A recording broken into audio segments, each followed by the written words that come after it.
120 kilo chicken biryani எப்படி போடணும்னு பார்க்கலாமா? வாங்க. போடு. ஆனியன் எல்லாம் கட்டிங் வேலை எல்லாம் முடிஞ்சிச்சு. 4 டபரா 30 கிலோ ஒரு டபராவில். ஒரு டபராவில் 12 கிலோ வெங்காயம் வெட்டி போட்டுருக்கோம். 4 டபராக்கு அதுமாதிரி போட்டாச்சு. இப்போ அதுக்கு மேலே பார்த்தீங்கன்னா பட்டை லவங்கம் ஏலக்காய் 3த்தையும் மிக்ஸ் பண்ணி இவ்வளோ அளவாக போட்டிருக்காரு தண்ணி. இதுதான் பார்த்தீங்கன்னா எங்களுக்கு அளவு. இது 6 லிட்டரு பிடிக்கும். ஒரு டபராவுக்கு ஒரு டோர்னு சொல்லுவாங்க. ஒரு டோர் 6 லிட்டரு 30 கிலோ. அடுப்பு பற்ற வச்சாச்சு. ஒலை ஏற்றியாச்சு. ஸோ வெங்காயம் நல்லா வதங்கணும். அதுலேயே பட்டை லவங்கம் ஏலக்காய் பச்சை மிளகா ஆனியன் எண்ணெய் எல்லாம் அதிலே போட்டு வதங்கிட்டு இருக்குது. இது நல்லா வதக்கணும்.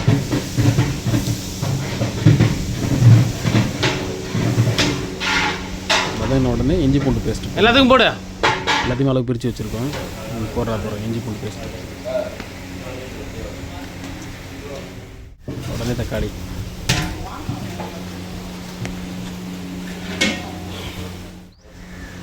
மல்லி புதினா எல்லாமே அளவு எடுத்து வச்சுருக்கோம். அதை மல்லி புதினா போடுறது. இது லாஸ்ட்டு டபரா 4வது டபரா. இது 4த்தையும் பாருங்கள், தெரியும் பாருங்கள். இதுக்கு தக்காளி எல்லாமே அளவாக ஃபஸ்ட்டு எடுத்து வச்சுருக்கோம். மசாலா கொதிக்கும் போது இங்கே அரிசி அதுக்கு நாலு வச்சுருக்கோம். இந்த அரிசி வடிவில் தண்ணி எல்லாமே எடுத்துகிட்டு ஒலை கொதித்தோடனே இந்த மசாலா கொதித்து வந்தோடனே கறி அதில் போட்டு கிண்டி விட்டுருங்க.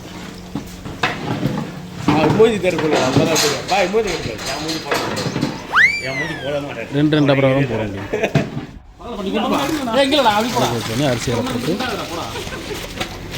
60 கிலோ அரிசி ஒரே டபராவில் போட்டு ஃபஸ்ட்டு 2 டபராக்கு மட்டும் தம் போட்டுருவோம். உங்களுக்கு பார்த்தா தெரியும். இங்கே ஃபஸ்ட்டில் இருக்க 2 டபராக்கு மட்டும் இதுலேருந்து சாதம் வடித்து எடுத்து 30 கிலோ போட்டுருவோம்.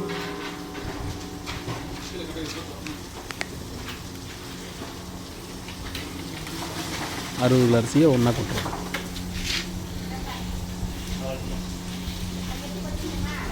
இப்போ அது 1/2 வேக்காட்டில் இல்லை 3/4 வேக்காடு பாதி வெந்த ஒன்றே எடுத்து அதில் போடணும். இதுதான் வடி பிரியாணி.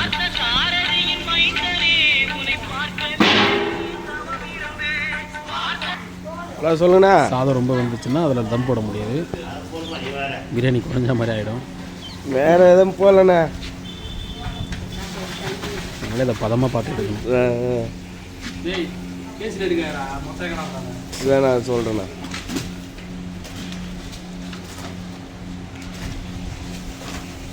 சரிண்ணா நான் சொல்கிறேண்ணா.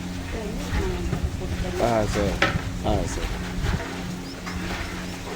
இதில் உப்பு எல்லாம் வெளியே போட்டுருக்கோம். எல்லாமே அளவு உப்பு போட்டு எனக்கு கொஞ்சம் பார்த்துக்கணும். அரிசி போட்டதுக்கப்புறம் உப்பு போட்டுருக்கோம். கரெக்டாக இருக்க போட்டுது அப்படின்னு பார்த்துட்டு தேவைன்னா போட்டுக்கலாம். அதாவது நம்ம சாதம் வீட்டில் வடிக்கிறது ஒரு கல் எக்ஸ்ட்ரா இருக்காது இதில் போட்டுக்கணும். பக்கத்தில் சாதம் வடிக்கிறதுக்கு வடி கூட டபரா நம்ம தண்ணி தேவைப்படும். தம் போடும்போது மேலே போடணும்ல, அதுக்காக தேவைப்படும். அதுக்காக கீழே ஒரு பாத்திரம் வச்சுட்டு அதுக்கு மேலே வடி கூட. இப்போ கறி போட்டோம்னா கறியில் வந்து உப்பு இருக்கான்னு பார்த்துக்கணும்.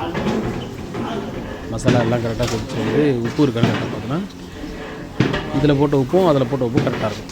அந்த பதம் கரெக்டாக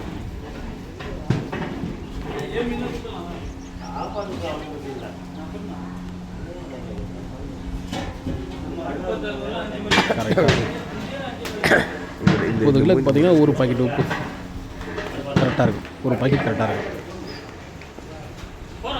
இந்த 2 டபராக்கு மட்டும் இப்போ பார்த்துக்கணும். ஏன்னா அதுக்கு தான் அரிசி போட்டிருக்கும். 60 கிலோ தான் போட்டிருக்கோம். அடுத்த 60 கிலோ இன்னொரு டபராவில் போட்டுருக்கோம். அரிசி ஓரளவு வந்துருச்சு. இப்போ அதை எடுத்துக்கலாம்.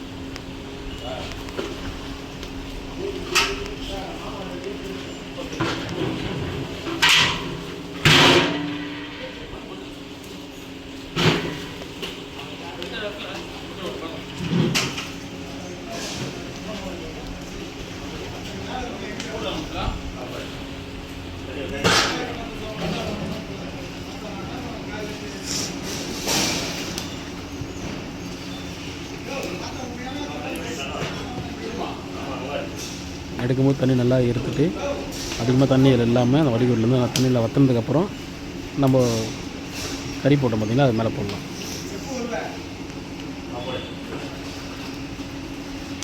ஃபஸ்ட்டு டபரா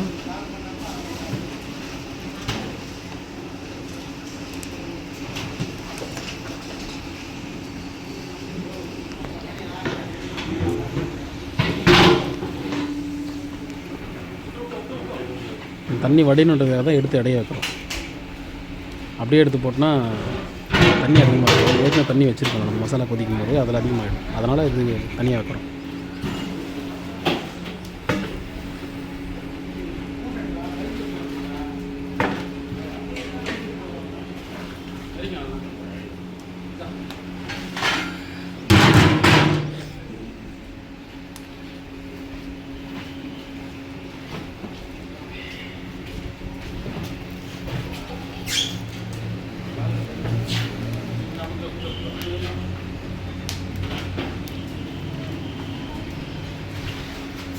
இப்போ 2வது டபராக்கு இந்த அரிசி கொட்டிடலாம்.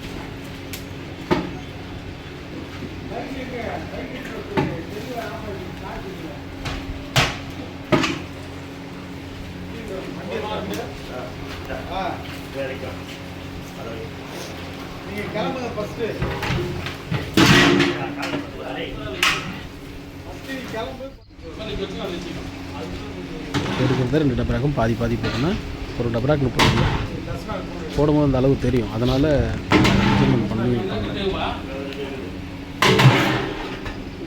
இப்போ இருக்கிற அரிசி 2 டபராக்கு ஈவனாக பிரித்து கொட்டிடுவோம். தண்ணியை பார்த்து மேலே தம் போட வேண்டியது. 2 டபரா முடிஞ்சிச்சு. பார்த்தா உங்களுக்கு தெரியும்.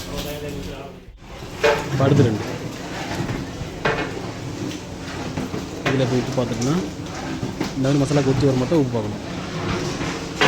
கறி போட்டு உப்பு பார்த்தோன்னா தெரியும். கம்மியாக இருந்தால் போட்டுக்கலாம்.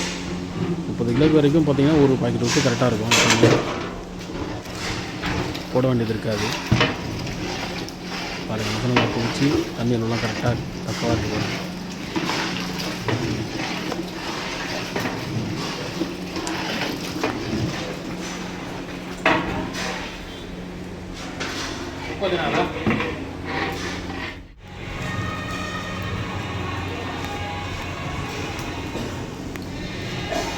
நாலு டபரா முடிஞ்சிச்சு. அதுவும் போட்டாச்சு. கொஞ்சம் வேலையாக இருந்தனால அதை எடுக்க முடியல. ஃபஸ்ட்டு 2 போட்டோம் பார்த்தீங்களா, அதில் ஃபஸ்ட்டு டபரா பாருங்கள் எப்படி பாருங்கள்.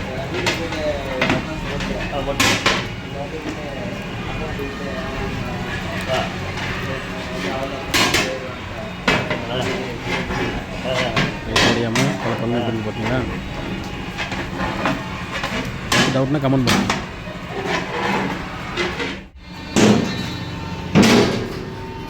இப்போ செகண்ட் 2வது டபரா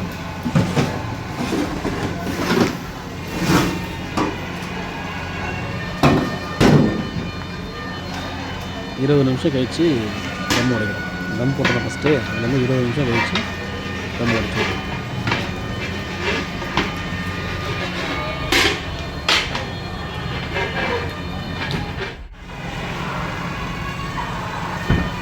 தம் உடைச்சிட்டோடனே பதம் கரெக்டாக இருக்கும். இல்லை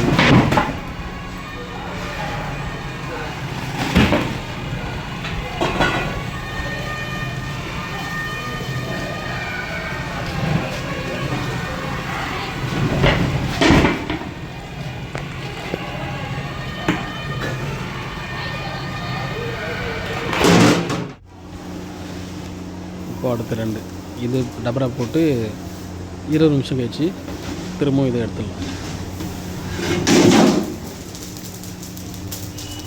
நெய் இருக்குமா அதனால் இப்போ தெரியும் பாருங்கள். உடைக்கும்போது உங்களுக்கு தெரியும் சாப்பாடு எப்படி இருக்குது அப்படின்னு.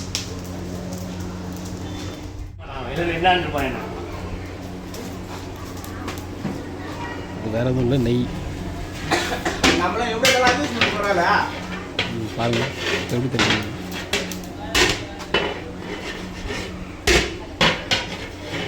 ஓட்டல